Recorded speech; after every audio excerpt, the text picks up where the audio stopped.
নমস্কাৰ। অসম চৰকাৰৰ আটাইতকৈ বৃহৎ নিযুক্তি হ'ব থাৰ্ড গ্ৰেড আৰু ফৰ্থ গ্ৰেডৰ এই পোষ্টকেইটা অতি সোনকালেই অসম চৰকাৰে পূৰণ কৰিব। হিমন্ত বিশ্ব শৰ্মা ছাৰে কেইদিন আগতে ঘোষণা কৰা মতে এই পোষ্টকেইটা ফিল আপ কৰোঁতে কোনো টকা পইচাৰ খোজ নিদিয়াকৈ স্বচ্ছ আৰু নিকা পৰিষ্কাৰভাৱে এই পৰীক্ষাটো স্থাপন কৰা হ'ব। গতিকে আপোনালোকে এই পৰীক্ষাটোক গুৰুত্ব সহকাৰে দিব লাগিব, ধৈৰ্য আৰু সহকাৰে, যাতে আপোনালোকৰ পৰীক্ষাটো ভাল হয়, তাৰে কামনা কৰিলোঁ। এতিয়া আজি আহোঁ ভিডিঅ'টোৰ মূল কথালৈ। আপোনালোকে পৰীক্ষাৰ সময়ত কেনেকৈ সময় সঞ্চয় কৰিব তাৰ আগতে আপোনালোকক জনাই থওঁ, এডমিট কাৰ্ডত প্ৰকাশ পোৱা মতে আপোনালোকৰ এই পৰীক্ষাটো হ'ব মুঠ সময় 2 ঘণ্টা আৰু টোটেল প্ৰশ্ন হ'ল 135। ইয়াতে কোনো নেগেটিভ মাৰ্ক নাথাকিব আৰু আপোনালোকে ব্লেক পেন নাইবা ব্লু পেন লৈ যাব লাগিব। ব্লেক হ'লে বেছি ভাল। আৰু লগতে আপোনালোকে ফটো, এডমিট কাৰ্ড আৰু আইডেণ্টি কাৰ্ড এটা লৈ যাব, অৰ্থাৎ ভোটাৰ কাৰ্ড বা আপোনালোকৰ ড্ৰাইভিং লাইচেঞ্চ লৈ যাব পাৰে। এতিয়া মূল কথালৈ, আপোনালোকৰ পৰীক্ষাৰ সময় কেনেকৈ সঞ্চয় কৰিব। এই পৰীক্ষাটো খুব গুৰুত্বপূৰ্ণ। যিসকলে টেট দিছে তেওঁলোকে নিশ্চয় গম পাইছে, এই পৰীক্ষাটোৰ সময় আমি যদি ছেভ কৰিব নোৱাৰোঁ তেনেহ'লে আমাৰ হাতৰ পৰা বহুতকেইটা প্ৰশ্ন এনেই গুচি যায়। এই পৰীক্ষাত আমি অতি ভাল নম্বৰ কেৰি কৰিবলৈ হ'লে কেইটামান কথাৰ ওপৰত গুৰুত্ব দিব লাগিব। মুঠতে আপুনি যেতিয়া প্ৰশ্ন কাকতখন পাব তেতিয়া আপুনি এফালৰ পৰা প্ৰশ্ন পঢ়ি নাচাব। এনেই প্ৰশ্ন গোটেইকেইটা এফালৰ পৰা পঢ়ি চালে আপোনাৰ সময় নষ্ট হ'ব, কাৰণ টোটেল কুৱেশ্যন হ'ল 135 আৰু আপোনাৰ হাতত সময় হ'ল মাত্ৰ 2 ঘণ্টা। যদি এটা কুৱেশ্যনৰ এগেইনষ্টত 1 মিনিটো হয় তেতিয়াহ'লে টোটেল হ'ব 120 নম্বৰ কুৱেশ্যন, 120টা। ইয়াতে আছে 135টা কুৱেশ্যন, গতিকে আপোনাৰ এটা কুৱেশ্যনৰ প্ৰতি সময় 1 মিনিটতকৈ কম আছে। গতিকে আমি কেনেকৈ কম সময়ৰ ভিতৰত আমি উত্তৰকেইটা কৰিব পাৰোঁ, ইয়াৰ কাৰণে আমি এতিয়াৰ পৰা প্ৰস্তুতি চলাব লাগিব। যেতিয়া এট ফাৰ্ষ্ট আপোনাৰ হাতত OMR শ্বীটটো দিব তেতিয়া আপুনি এইখন ভালকৈ পৰিষ্কাৰকৈ, যাতে কোনো কটাকটি নহয়, কোনো ভুল নহয়, আমি এডমিটত ৰোল নম্বৰ যিটো থাকিব সেইটো আমি ধুনীয়াকৈ বহাম আৰু চাৰ্কুলবিলাক ঘঁহি থাকিম। আৰু এটা কথা মনত ৰাখিব, চাৰ্কুলটো মচোতে যাতে কটাকটি নহয়, কাৰণ আপোনাৰ নিজৰ নামৰ যিটো OMR শ্বীট আছে আপোনাৰ এজনৰ নামত এটাইহে আহে। গতিকে কিবা কাৰণত যদি ভুল হয় আপোনাৰ নেক্সট আৰু এক্সট্ৰা OMR শ্বীট নিদিয়ে।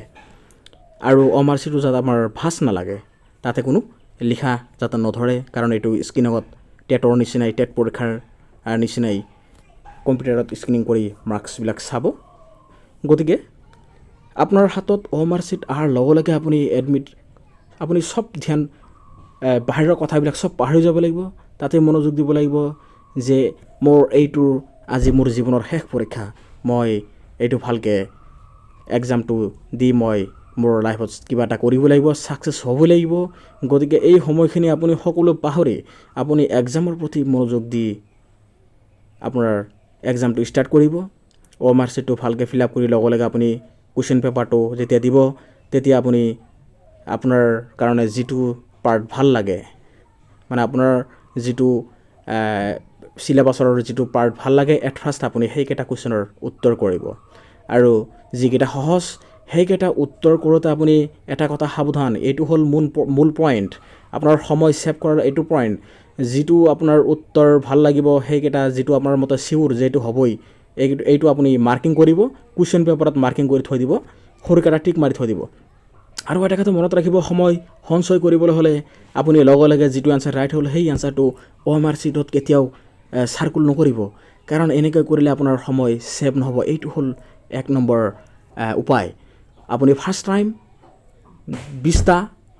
বা 30টা কুৱেশ্যনৰ আপুনি চিলেকশ্যন কৰক, আপোনাৰ মতে কোনটো শুদ্ধ হয় সেইটো আপুনি চিলেকশ্যন কৰক। চিলেকশ্যন কৰাৰ পাছত আপুনি যেতিয়া চাৰ্কুল কৰিব তেতিয়া আপুনি এফালৰ পৰা সেইকেইটাই চাৰ্কুল কৰিয়ে থাকিব, কাৰণ এটা এটাকৈ চাৰ্কুল কৰিলে বহুত সময় নষ্ট হয়। এইটো আমাৰ অভিজ্ঞতাৰ ফালৰ পৰা কৈছোঁ।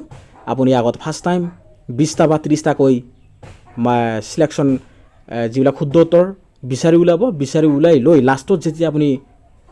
ঘৰকেইটা মুচিব তেতিয়া আপুনি সেই 20টা একেবাৰে মচিয়ে থাকিব। শেষ হোৱাৰ পিছত আকৌ নেক্সট আপুনি ধৰিব। এনেকৈ শুদ্ধ উত্তৰ আৰু আপোনাৰ মতে যিবিলাক হয় পাৰাকেইটা সহজকেইটা কৰি লাষ্টৰ ফালে আপুনি চাব যে এইটোৰ অপশ্যনটো কোনটো হ'ব পাৰে আপুনি অমাৰ্চটো চাব আচলতে এইটো এটা ভাল টেকনিক আপুনি চাব যেটো শুদ্ধ উত্তৰ হৈছে এইকেইটা গোটেইকেইটা কোনটো অপশ্যনত উত্তৰ গৈছে উত্তৰকেইটা কোনটো অপশ্যনত গৈছে মানে এ বি চি ডি চাৰিটা অপশ্যন যেহেতু থাকিব ইয়াতে কোনটো অপশ্যন থাকিব সেইমতে আপুনি বিচাৰি ল'ব যে এইটো ঘৰত আচলতে বেছি হৈছে গতিকে এইটো নহ'ব আপুনি যদি নোৱাৰে লাষ্টত যেহেতু নিগেটিভ মাৰ্ক নাই আপুনি লাষ্টৰ ফালে এটা কাম কৰিব লাগিব সেইকেইটা মিলাই যদি আপুনি এৰ ঘৰ মচিছে তেনেহ'লে আপুনি যদি সেইমতে গোটেইকেইটা এৰ ঘৰ মচি দিয়ে তেনেহ'লে আপোনাৰ নম্বৰ পৰা চান্স আছে নাইবা আপোনাৰ মতে যদি সেইমতে বিট বেছি পৰা নাই বিট এতিয়া বেছিকৈ মাৰিলে আপোনাৰ নম্বৰ পৰা চান্স আছে এইটো আপোনাৰ ব্যক্তিগত কথা আপুনি এনেকৈ মানে হেৰি কৰিলে ট্ৰিক্স মানে অপশ্যনবিলাক ফিল আপ কৰিলে ভাল নম্বৰ পোৱাৰ এটা চান্স আছে এইটো আমি বাস্তৱ অভিজ্ঞতাৰ পৰা কৈছোঁ গতিকে আপোনালোকৰ এই এক্সামটো ভাল হওক তাৰে কামনা কৰিলোঁ আৰু OMRটো ফিল আপ কৰোঁতে সাৱধান হ'ব যাতে অভাৰ ৰাইটিং নহয় আৰু চাৰ্কুল কৰোঁতে যাতে বাউণ্ডাৰীৰ বাহিৰত নাযায় আপুনি খুব সাৱধান হৈ এইটো আপোনাৰ জীৱনৰ শেষ পৰীক্ষা বুলি ভাবি লৈ পৰীক্ষাৰ অৱতীৰ্ণ হওক তাৰ কাৰণে আমি আশা কৰিলোঁ পৰৱৰ্তী ইনফৰমেশ্যন পাবলৈ চেনেলটো এতিয়া ছাবস্ক্ৰাইব কৰিব ঠিক নাই আমাৰ অসম গভৰ্ণমেণ্টৰ এই পৰীক্ষাটো ডেট এক্সটেনশ্যনো হ'ব পাৰে আৰু এনেকুৱা আপডেট পাবলৈ হ'লে চেনেলটো এতিয়া ছাবস্ক্ৰাইব কৰি ৰাখিব আৰু ইয়াৰ পৰৱৰ্তী মই এতিয়া আৰু এটা কথা আপোনালোকক কৈ থওঁ যিসকলে এডমিট কাৰ্ড উলিয়াব পৰা নাই অৰ্থাৎ তেওঁলোকৰ OTP অহা নাই বা তেওঁলোকৰ যিটো এপ্লিকেশ্যন নাম্বাৰ আছিল সেইটো যদি কিবা কাৰণত হেৰুৱাই গৈছে তেন্তে তেওঁলোকে মই এতিয়া দেখাম আপোনালোকে মোবাইলৰ জৰিয়তেই আপোনালোকৰ থাৰ্ড গ্ৰেড এইটো ফৰ্থ গ্ৰেডৰ যিবিলাক এডমিট আছে সেই এডমিটবিলাক আপোনালোকে ধুনীয়াকৈ লিংকত গৈ ডাউনলোড কৰিব পাৰিব মই দেখাই দিয়া অনুসৰি আপোনালোকে সেই ষ্টেপকেইটা ফ'ল' কৰি অতি সহজত ডাউনলোড কৰিব পাৰিব পোনপ্ৰথমে আপোনাৰ মোবাইলত গুগলত যাই seva.org লিখি সাৰ্চ কৰিব অৰ্থাৎ সেৱা আসাম লিখি সাৰ্চ কৰিব ইয়াৰ অফিচিয়েল পেজটো ওপেন হ'ব seva.com যেটো আমাৰ সেকেন্ডাৰী এডুকেশ্যন কাউন্সিলৰ লগে লগে আপোনাৰ ইয়াতে দেখা পাব অনলাইনৰ যেটো পৰ্টেল SLRC আৰু admit download card link option আহি গৈছে তলৰ ফালে আপোনালোকে ইয়াতে কেইটামান সাৰ্চিব নেম হিয়াৰ ডিটেইলছ এইবিলাক অপশ্যনত ক্লিক কেতিয়াও নকৰিব ডাইৰেক্ট আপুনি ওপৰত যাওক ওপৰত যাই ইয়াতে আছে এডমিট কাৰ্ড এই এডমিট কাৰ্ড অপশ্যনত ক্লিক কৰক লগে লগে ক্লিক কৰাৰ লগে লগে এনেকৈ আহি গৈছে ইয়াতে হোম ৰেজিষ্ট্ৰেশ্যন লগইন এতিয়া আমি লগইনত ক্লিক কৰিব লাগিব এডমিট কাৰ্ড অপশ্যনত মাৰাৰ লগে লগে আপোনাৰ ইয়াতে লগইন অপশ্যন আহি গৈছে লগইন অপশ্যনত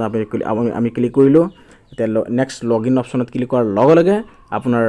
ইয়াতে এপ্লিকেশ্যন নাম্বাৰ আৰু পাছৱৰ্ডটো মাৰিব লাগিব আৰু কোনোবাই যদি পাছৱৰ্ড পাহৰি গৈছে ফৰগেট পাছৱৰ্ড অপশ্যনত গৈ আপোনাৰ